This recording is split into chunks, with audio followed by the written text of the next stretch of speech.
Assessore, la situazione per quanto riguarda il cosiddetto Vigile 26, sappiamo che ci sono novità molto interessanti, dunque ci racconti le ultimissime. Da dire che ero stato querelato dal Vigile 26 per delle frasi rilasciate al giornale.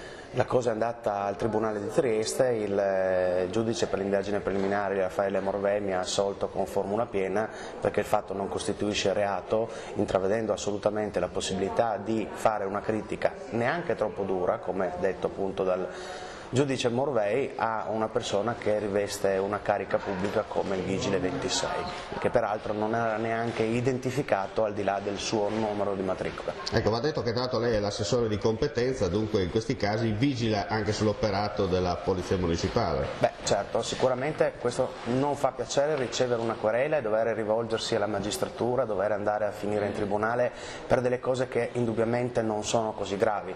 Sappiamo logicamente però che l'operato di questo vigile è un operato sicuramente importante, è una persona che indubbiamente fa il suo lavoro, forse certe volte con troppo puntiglio. E poi va sottolineato un lavoro di prevenzione sì, ma non troppa repressione calcata, come si dice. Sono molto d'accordo con questa affermazione e dico che durante questa amministrazione abbiamo cercato sempre di puntare su un rapporto diretto con il cittadino che non deve essere fatto con un ruolo di imposizione e di sanzione, logicamente, ove possibile, ma soprattutto di prevenzione.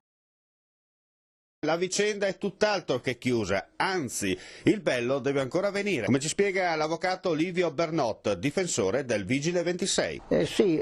L'assessore, se ha detto nell'intervista quello che poi ha scritto anche in un comunicato inviato alla stampa e alle TV, non dice il vero, perché in realtà il mio assistito non ha mai presentato querela nei confronti dell'assessore, posto che se querela vi è stata riguardava altri fatti, quindi stranamente si è giudicato e si è formulato un capo di imputazione dove non vi era querela. Questa cosa è stata detta con memoria anche della difesa dell'indagato imputato assessore Gentile, con memoria scritta, e anche a verbale dell'udienza è stato detto da me e di nuovo dal collega che difendeva l'assessore e anche da chi difendeva il direttore del piccolo, dottor Possamai. Quindi su una querela che non è stata fatta è evidente che non si poteva neanche pronunciare una soluzione perché è un'invenzione giuridica.